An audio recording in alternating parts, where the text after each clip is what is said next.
Welcome back to another edition of the B4evaKool podcast. My name is Rex45. I'm on the mic this evening with Corey Hills. Welcome to the show, man. Thank you for coming on. How you doing tonight? Thank you, Rex. Thanks for having me, man. I've been a huge fan of this show for a while now. It's pretty crazy to actually be on it.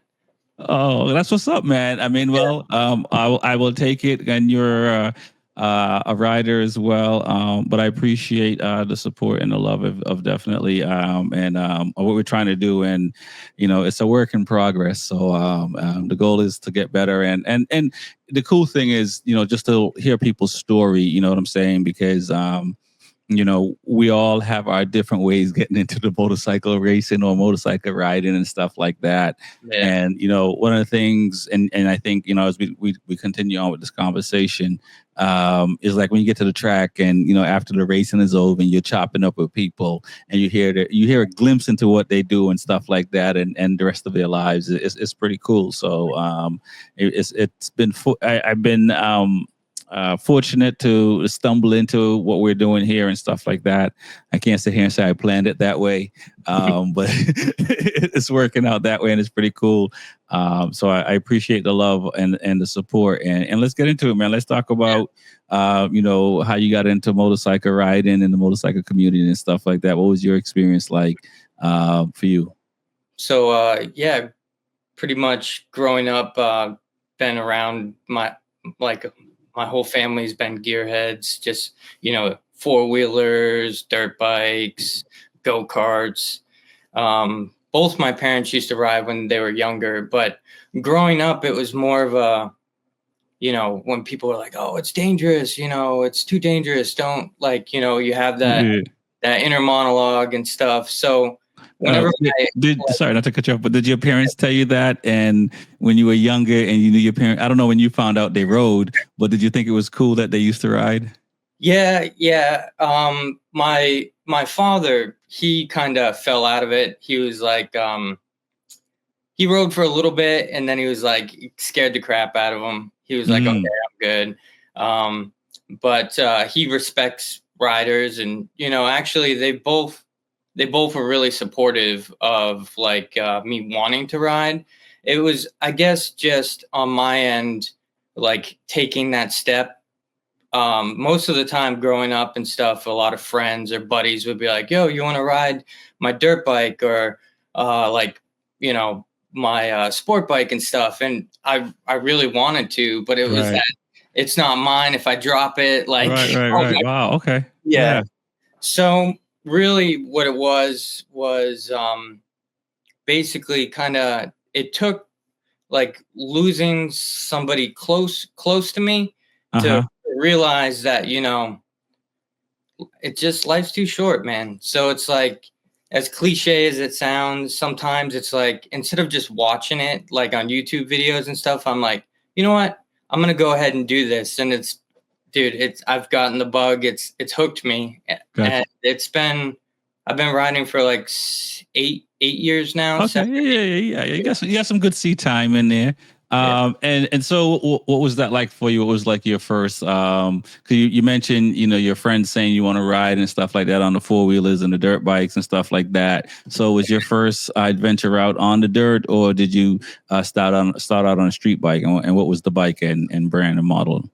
So when I was younger, it was more four-wheelers and like go-karts and stuff. Okay.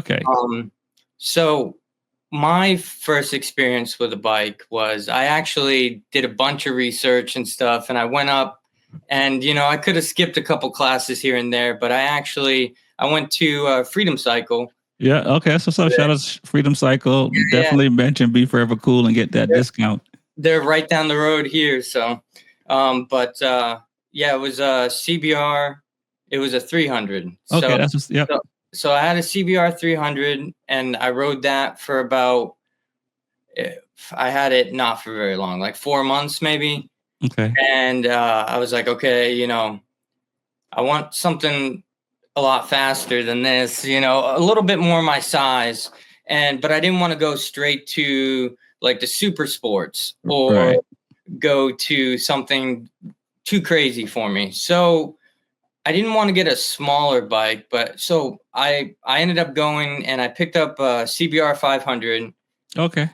It's a little bit more powerful than a 300. It's nowhere near like a lot of like a 400 Ninja 400 or the new Ninja 500s. Right. Can't But really keep up with that because of the weight on it. right. But Yeah. I wanted to learn because what a lot of people don't talk about is the actual weight of these bikes. So it's like if Right. you have a super sport bike, it's like, do you want to be juggling the power band, learning the power band, and trying to learn the weight on the bike as Right. well? Yep. So I did it where I learned the weight on the 500, used the lower power band, and then I ended up. I did the mistake after the 500. I had that one for about almost like a year and a half, 2 years. Okay. Okay. Um, I went and I was like, okay, I want a 4-cylinder bike, but I don't know if I want to go straight super sports. So I ended up going the 650 route, and then I realized that it wasn't. It was a little bit uncomfortable for me to like work on them, move them around. They're a little bit big for my size. I'm about Right. 5'7", 5'8". Got you. And let's, I just want to go back to the 500 that you had, and it's interesting that, I've like I've said on the show before, I started out on an 848 Street Fighter for my first bike, and I should have started out on a 300. It's like, you know what I mean? I in hindsight, I definitely should have started out on a smaller bike, and for you to have that wherewithal to be like, you know what, hey, I'm going to start out on this 300, and for a short period of time. But I assume it's because you were riding dirt bikes and stuff like that and go karting, so you were already used to changing gears and smaller horsepower engines, and so it probably like the 300 you just got up to speed really quick because and moving to that, but riding at 500 and, before you moved into the 650, did you feel confident in the year and a half, 2 years of riding, like, what you're doing and you kind of have a plan and then now you decided to move up to the 650? Yeah. So basically, I felt like the 300 helped with just the basic knowledge of being how to operate the clutch, shift through the gears. And so moving to that 500, it made it a lot easier to juggle the little bit of extra weight. With it was a little bit more power, but not much. I think it was like 47 horsepower or something. So like not much at all. But yeah, I felt like it was good that I started on a smaller bike, because if I feel like if I went straight to a 600 or a 500, it probably would have came back and bit me. I probably would have got too carried away. It's easy to get carried away on those type of bikes.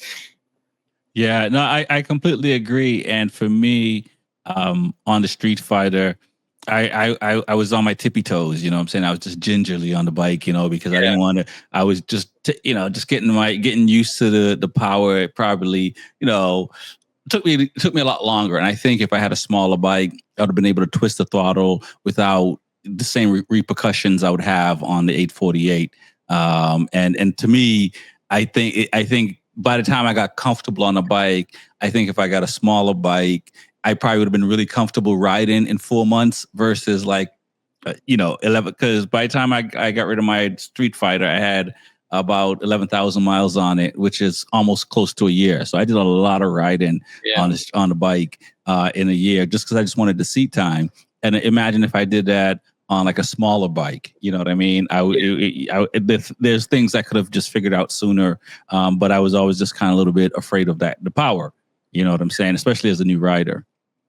So it's pretty cool that you did that, and I may attribute, and you can tell me if I'm wrong. Maybe attribute some of that to your parents, just letting you know that you probably you can jack yourself up, and stuff like that. And I think that's the way to go. I honestly think, like, starting out on smaller bikes, learning how to ride and move your way up to bigger bikes is the way to go. Then as someone that jumped into a bigger bike and then had to kind of figure it out. And then I went all the way to where I went back to like a RC390 to just fix a lot of the bad habits that I had from just jumping on a bike with more power that didn't match my skill set. And so let's talk about that 650 and like, what was that like for you? And, was it, I assume it was a twin when you say 650, but, it wasn't inline. It was the Honda. So Oh, it was, yeah. So I'm not a Honda fanboy, but I know how to work on the Hondas. So yeah. it's like Smitty. Yeah, And yeah. so I all the bikes I've owned have been Hondas. Yeah. Okay, that's what's up. Yeah, yeah, yeah. So the 650 for the Hondas are an inline four, Oh, but that's right. Yep. yeah, but I ended up I flipped it within like maybe a week and a half of owning it. Really, I didn't have it for very long at all, and then immediately after that, I found like a beat up like a CBR 600 for super cheap, and I was like, okay, this would be a cool project. So I ended up buying that bike, and that's the bike that I still have to this day that I've taken out on track and stuff like that. So. Got you. Now, when you say flipped it, did you literally flip it, or did you flip it to get some money? No, I almost literally flipped it. So then I was like, okay, I'm gonna drop this thing trying to do basic like maintenance on it. So right. Selling it to a group of people that were actually up for I think it was like the fall season, touring around up here with. Got you. So okay, so now and so you moved into the this is CBR. And don't get me wrong, I've had a Honda. I've only had one Honda. Well, one Honda motorcycle. I had a Honda VFR, at the V4 and 2006. And I still miss that bike. You know what I mean? I think the Hondas. I know we give Smitty a lot of crap on the show and stuff like that. But Honda is a reliable bike. Low maintenance. And if you're someone who just want to ride and not worry about stuff, Honda is a nice bike, and I'm still considering getting a VFR again because it was a really nice bike. It's just you can't have all the bikes you want at once. Exactly. I wish, but yeah, the CBR. It's I don't know. The 600, it just fit me like with my height and everything. And it's not, it's kind of the jack of all trades. It's not the fastest in its class. Right. And, it's not the slowest, but I basically, when I was talking with people and when I was out on the track and stuff, I heard a lot of people were like, hey, if you're just learning the track, or if you just want to start out track riding, or if that's something that interests you, Honda is always a good choice. There's 600. You can normally find them for pretty cheap. Yep. They'll last until the sun explodes most of the time. Right. They're pretty easy to find. And that's kind of where my situation was just didn't have a lot of money at the time. And, I take real good care of my bike. So I've just had it for years. Nice.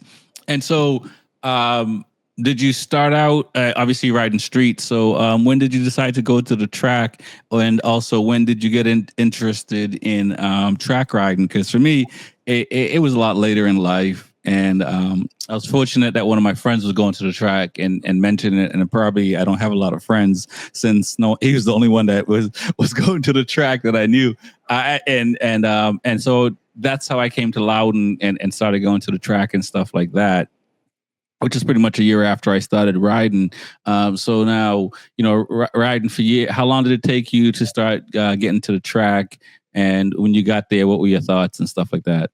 Actually, it's a pretty wild story. It all happened pretty quickly within the last like 2 years, where my girl actually was did the banquet for the Northeast motorcycle road racing. Mm-hmm. A few years back. She helped coordinate that. So I was she always knew that I was like a fan of motorcycles. I would talk about them all the time. So she was like, hey, actually these group of people are down here. They have this really cool setup. They have I think at the time they had like a Ducati, like in the showroom. And she's like, you should come down and check it out. So I ended up coming down, and she introduced me to Noel and John, who are parts of people that help run the organization. And so kind of got my name out there, and they told us about the Loudon Classic and how, you know, they had a really nice purse this year. So they were hoping that like some of the Moto America guys would come out.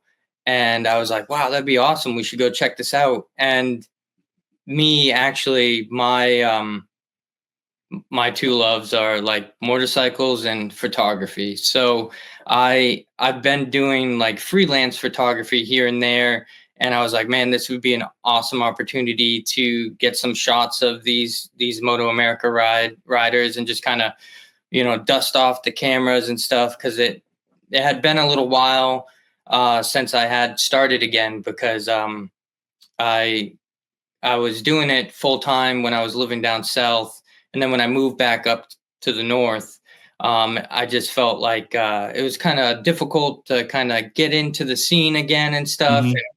And so I went into it just being strictly a fan of motorcycle riding, and I was like, Right, wow, right. this would be cool. Like, I grew up in this area, and I've never been to one of these events, so I actually show up and I start taking photos and watching people and watching like families. It was like families of people, and how happy everybody was, and how like how easy it was to talk to everybody and stuff, and like Right.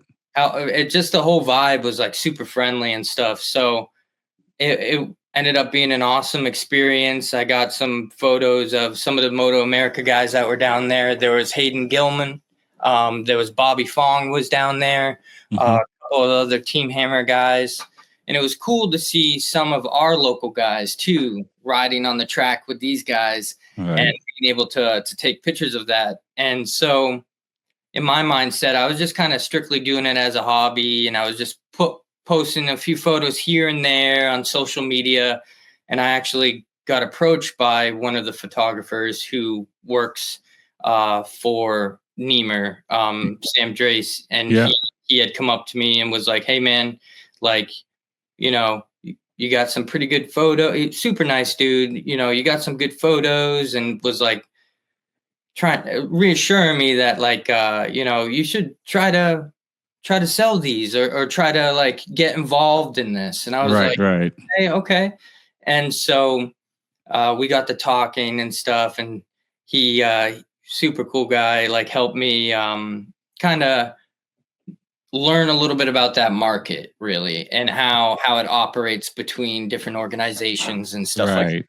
not trying to step on any toes or anything like that, you know, just strictly going into it as a hobby.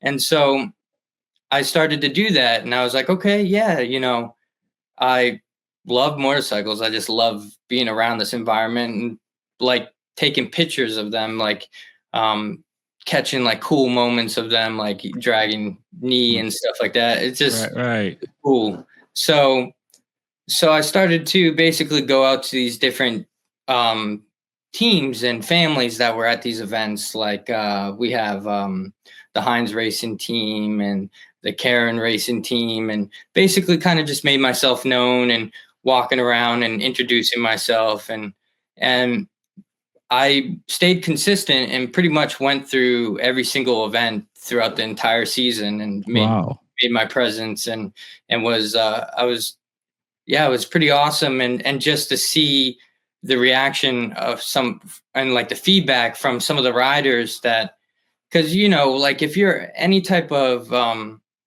I wouldn't say like artist, but any type of influencer artist, like you always have Artist is a good word. Artist is a good word. where you like kind of doubt your work a little bit, or, you know, Right, you'll take a picture or something, you're like, I don't know about that one. right. So it just felt good to have that type of feedback, and so it gave me the confidence to continue to push it, and just being around that environment, getting to talk to the people that are in the pits, and getting candid photos of them, going around and meeting the different teams, and watching these, you know, amateur and expert riders like Right. their bikes, and go out on the grid and take off and stuff. It's pretty crazy. Like if anybody can get into the pits and like experience that, it's pretty Right, wild. right, right. So I guess I'll ask you to elaborate a little bit more on crazy and wild, in a sense of, and just your first season. When you think about it, your first time going and to the end, because I still remember like my first time was only a couple of weekends, and like when I saw these riders. They were like gladiators to me. You know what Yeah. I'm saying? It was like an awe, right? And stuff like that. And what I realized over time, it's just, when you're in the moment, you just move differently. And the thing I learned from motorcycle racing is that you have to be in the moment. And that's what you see at the track to me. And it took me a while to realize that. So I say all that to say, like your first year, when you look back on it, what were some of your thoughts and feelings and stuff like that? Oh yeah. I mean, I agree with you 100%. Like you can totally see that where it's different once you go into the pits right before an event or in a race or something. Everyone is like focused and everyone is just dialed in, getting everything tuned on their bike down to like the suspension, brakes, everything, just going over everything. And it's wild because yeah, they'll go out there and when they're on the track, it's they're extremely competitive with each other. And it's in a sense like very cutthroat, like very competitive. Yes. And Mine. yeah, exactly. Oh, wanting to be at the front of the pack and stuff, and to watch that on camera, and then to see the same group of people come off track, and then go from that to being the nicest group of people. Like if you didn't have a back protector and you're like, "Yo, you got a back protector," it's like they'd hand you one. It's just Right. pretty wild, but It's like the Hulk, right? Coming off the high or whatever he's coming off to go back to David Banner, right? yeah, yeah. It's like just give them a little bit before Yeah, you go yeah. stick the camera in their face or something. And until you mentioned that, I never thought about like, I've always talked about the preparation, thought and talk about like the preparation, but like never really talked about like after the race when you pull back into the pits and what happened. Because depending on, for me, my expectation versus what happened, and maybe sometimes if there's other people that I mean, racing is racing, so I can't say get in the way, but you may not be happy about what other people have done. There is a moment of like, just let them breathe, right? Yeah, yeah, yeah. You definitely could see it. Like the tensions are high. So normally it's like I'll slap on a long lens and then I'll hide from a distance and I'll see if I can get them. But no, it's pretty awesome to see that. And I had an opportunity where just being around that environment. So they the Penguin Racing School that is kind of tied to Niemer, the Mm-hmm. Northeast Motorcycle Racing School. One of the oldest in the U.S. The Yeah, oldest in the U.S. Not one of. It's the oldest. and yeah, and their photographer Scott Hussey and Eric Wood and all those guys over there are awesome guys, and so basically the community as a whole, where what they do is they get together for every Friday before the races, Mm-hmm. where they'll pool together to give somebody a track day experience, where they'll raffle off an event like that. Right. um, and it's pretty cool. And so throughout the year, I'm just shooting the photos and staying consistent and just like experiencing this. And I actually had the opportunity to I won the last event, Oh, which that's awesome, man.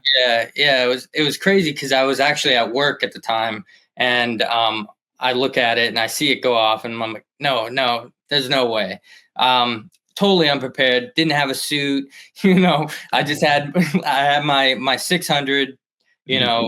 yeah, I didn't have a lot of the gear, so I ended up going out and picking up a suit just for that event. Yeah. And I was like, okay, this is really happening. Wow, this is crazy. I'm going to be able to hop on track with these guys. Hopefully, Yeah. cool out of myself. And so, yeah, and they were everyone there was super helpful with explaining like, the exits and enters and like where to park, everything. And everybody was really quick to offer like, hey, if you need to borrow gloves or boots or something like that. And it was really cool. And so I show up, and how they have a structure. Do you know like Penguin? Yeah. That's right. I mean, I started at Loudon and went to a few penguin classes and stuff like that. Yeah. So they have it structured in like sessions. So they have like class, and then you'll have track time, and then a class, and then you'll like walk the track, and then you'll have a break, and then you'll go back into it. So it was actually I show up, and I had a lot of people come up to me, and they're like, "Oh, did you get a suit just for today?" And like they didn't know that I rode and stuff. So it was cool to get out from behind the camera and get on right. other guys. And so it was actually the first session out, and it was like obviously nobody's everyone's kind of going at their own pace. They have it structured where you're like following the lines of behind a row of people behind the instructor, and then you rotate out. And then after you rotate out, they kind of let you do a free lap until the flags go out. And so as soon as like the free lap started, and I was like, okay, wow, this is awesome.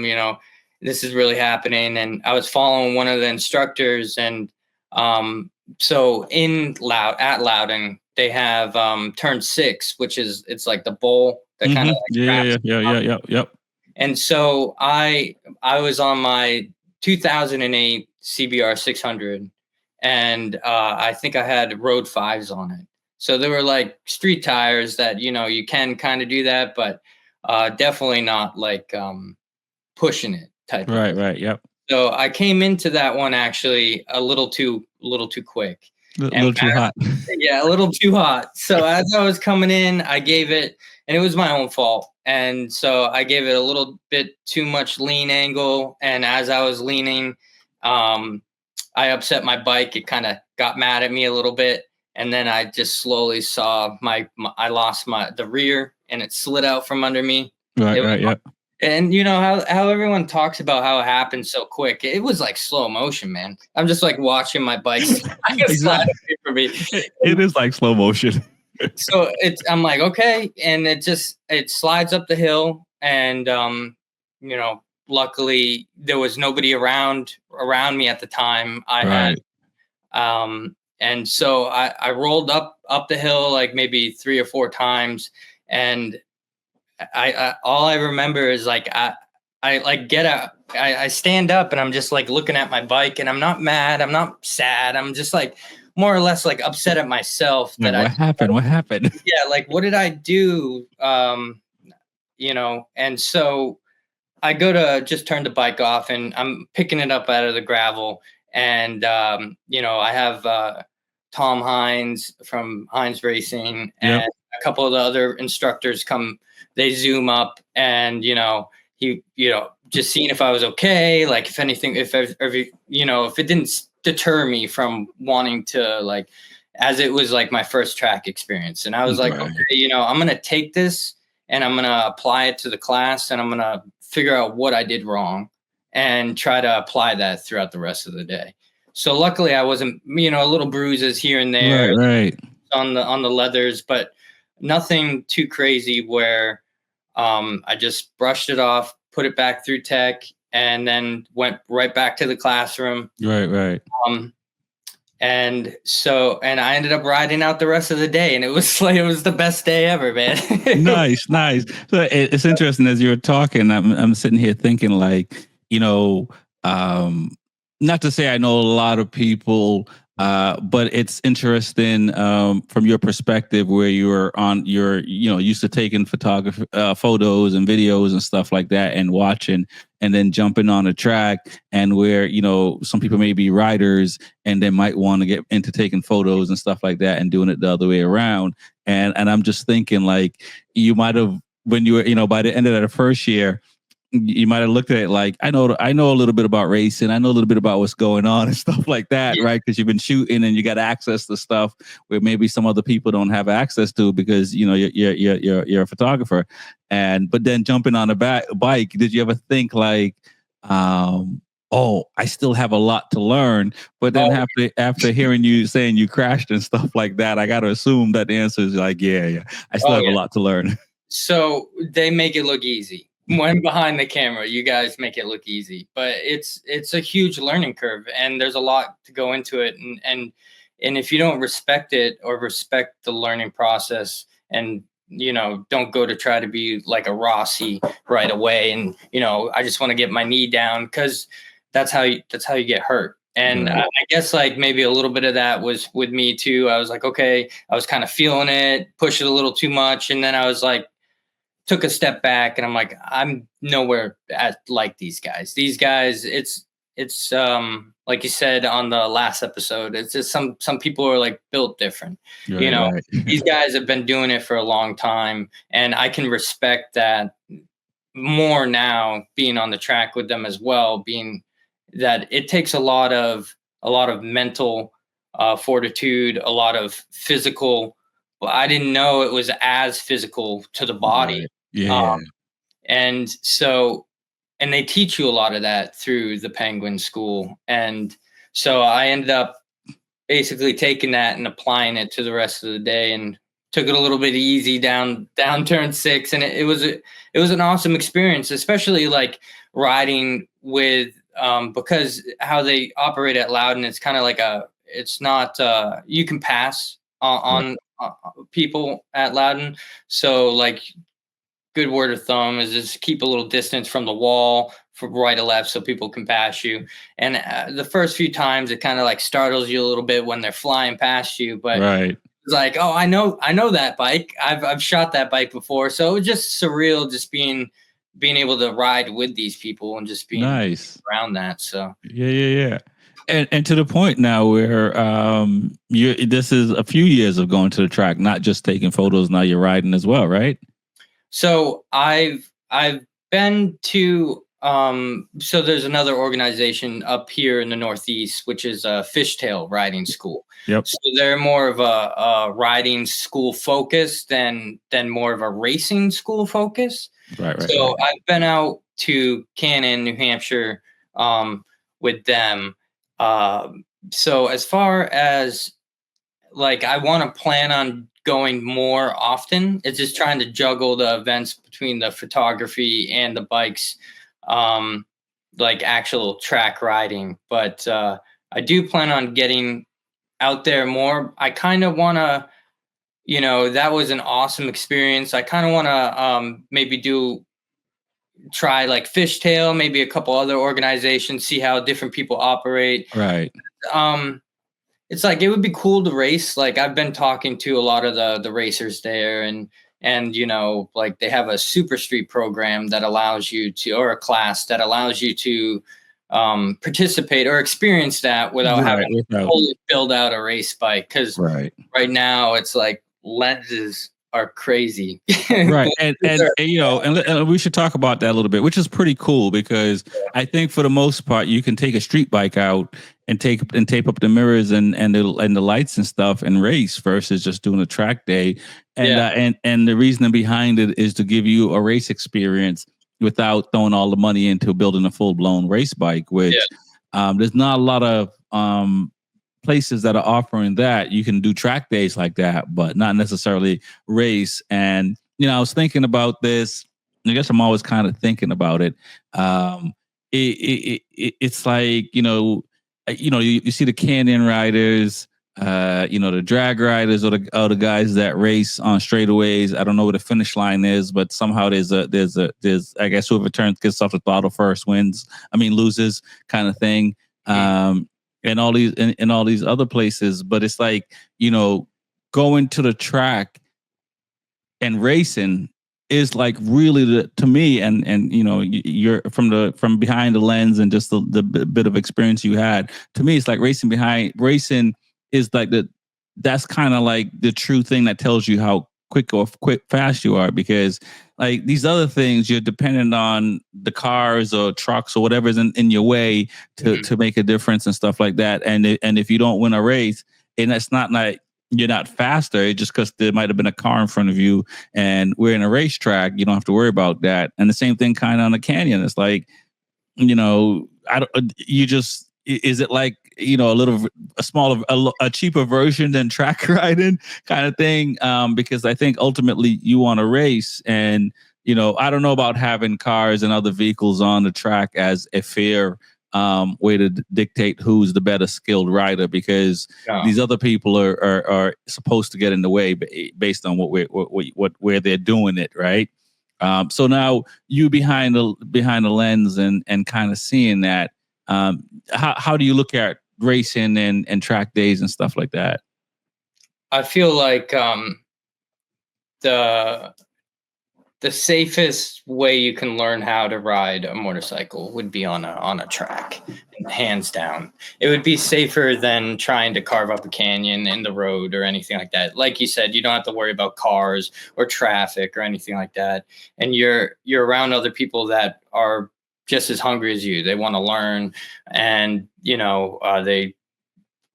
I feel like you can learn a lot on a racetrack, especially because Penguin, they kind of operate different from other schools, as well as, like, it's not like kind of throw you in there, because they do teach you and stuff, but there's a lot going on the track around you at the same time.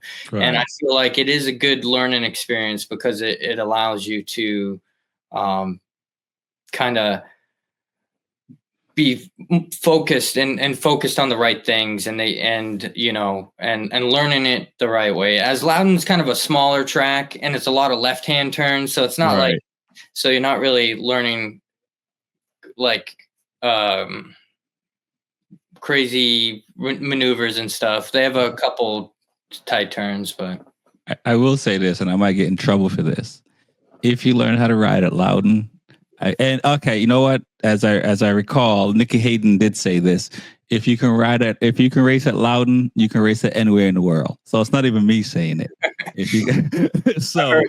heard it, yeah. So, and from my experience I raced at Loudon from 2013 to like 2019, before I raced at another track, and I found I was fairly comfortable at other tracks and stuff like that, and I think it's the commitment part of it. At Loudon, you have to commit, because there's turn 3, turn, I guess, would be 9 to 10. You got to commit. You know what I mean? And that kind of thing. And pits like that, I'll say, Road Atlanta and Barbers like that. Some of these blind turns, you got to commit. And that's just the way it is. And I think Loudon does that. But I will say the disadvantage of riding at Loudon for so long, I sucked at going right. It took a while. It took a while for me to figure out how to go right and feel comfortable and stuff like that, because there are a lot of left turns at Loudon. And it was on the street. I'm like, right where I need to be is my right hand turns. It was my left hand turns I wasn't that great at. Yeah. They're all left hand turns, and I'm like, okay, I'm gonna learn. You gotta balance. And so let's talk about that, the photography side of things, and what's that like. And as riders, I will say I appreciate you guys and women that come out and take photos and make us look awesome and stuff like that. and with and that's kind of one of the things I've always enjoyed, like seeing what shots the photographer had, and I'm a fan. I'm an avid fan of photography, and I do it a little bit and stuff like that. So and so I appreciate it from that standpoint. But it's like not, but it's like so from your perspective and shooting bikes and shooting stuff, is there tips and advice and how do you see it behind the lens? So with me, with my situation, it was very much like it's kind of being at the right place at the right time and meeting people. You got to put in the work and market and stuff. But I would say you start just as a fan. You just go there and just start taking photos and just go out and meet the riders, meet the people that are involved into the community. Talk with the other photographers that are there, and you know because they've been doing it a lot longer, so obviously they're probably going to know a lot more. So just not and and just go to them, and they normally have answers for most of the questions that you got. And yeah, just showing up and just being consistent, and just kind of putting yourself out there. And I ended up having an opportunity where, because as I was freelancing, these organizations, they have like photographers that are already like on board with them. So going there as a hobby, and then slowly starting to try to make sales and stuff, I didn't want to go about it in the wrong way. So just kind of made my presence, talked to the multiple photographers that were there, and kind of got some pointers from them, and just stayed consistent with it and went to every single event. And right. Yeah, sorry, you didn't go in there talking trash saying I'm better than you. Get out the way. No. Because a lot of them, they've been doing motorsports for a while. I started off as actually doing like commercial and lifestyle stuff when I was down. Cool. Yeah. Like headshots and graduations and events and stuff like that. So going into it, I wanted to learn as much as I could about motorsports photography. And it's probably one of the harder types of photography to learn, because you have a lot of different skills that you can do, that you can apply to, because a lot of these events like Moto America and stuff, that you can't get onto the track. So you got to shoot through this big fence. So you got to work some magic to make the fence disappear. Right. So a lot of speed, a lot of quickness. Yeah, a lot of panning and getting multiple shots, and then you have like 30 shots or 20 shots, and like maybe 3 or 4 of them are like really right. So now so coming from the background that you just mentioned and going into that, was it overwhelming when you say you talk to some of the guys and women that are already doing it at some of these clubs and stuff like that? Did they kind of say, hey, this is how you kind of shoot, and maybe what kind of lens you should have, maybe your shutter speed and aperture or whatever? I know for some people I might be getting a little bit into the weeds of the stuff. Was it any of that? And was it a struggle, or was it, how was it?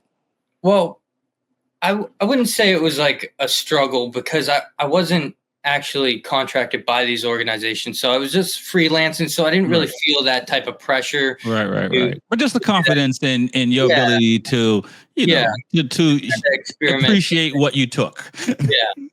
And so definitely learned a lot from them about how to shoot through fences, stuff like that. And it wasn't like overwhelming or anything. I was just excited because I was around bikes, and I was doing photography, so I was just more excited to just take everything in that they had to say, and to basically just be consistent, and to be like, hey, I'm serious, show people that I'm serious about the work and stuff. And it ended up towards the end of the season, I got to be in a situation where Fishtail, their photographer, recently had stepped down from doing their track day events. So it was kind of up there for like multiple different people were looking and stuff. And so I had happened to go down there one day because I wanted to just check out the track and just see the organization and how they operated. And so I was just shooting down there, and there was some of the other Neimer photographers that were there. So it was good to have that support, just talk with them and stuff. And I actually had an opportunity after that where I was approached by Scott and Sam, Mm-hmm. and I was given an opportunity to shoot, be the only photographer on scene for a fishtail event. That's what's So up. yeah. So I'm looking forward to that. So that's going to be at Club Motorsports in August. So at their August event, I'll be on track there, and that's a track that I haven't been to before. But Right. a lot of research, and it looks like a beautiful track, like up in the mountainside and stuff. So yeah, I would. Yeah, it's kind of crazy how it just snowball, like the snowball effect. So I would just say, like, if it comes to like photography or club racing or really anything, it's like if you put in the work and you go and you enjoy what you're doing and you just stay consistent with it, it's like you can get it. As cliche as it sounds, a lot of people like, thinking that it will just fall in their lap. Right. But it's like if you are around the environment, you put in the work, it slowly comes. Yeah. So It is it's I always say I've read it in books and I've heard it in songs and film and everything. You got to take a leap of faith. yes. Right. Yeah. A little bit of fake it before you make it type of thing. Yeah, exactly. No, a little bit of that for sure, but you do have to take a leap. And the universe usually, I say it like this: like the universe want to make sure you're for real, and once the universe knows you're for real, you see things happen, and then you're like, okay. And the crazy thing is, it once you apply it to one thing, you can apply it to everything else. Yeah. You know what I mean? And that's the beautiful thing about the creative process and creating and believing in yourself and trusting that you put in the work to become whatever you want to become. Because I think some people do get lost in that sauce and lose sight of like, all the things that like, it doesn't matter. I mean, I don't want to go too far back in time, but like the power's in your hands, right? So either you don't want, because that was a big thing with photography in general too, is that group of people at Loudon. It's like you don't really get that at different tracks. Like it's very competitive.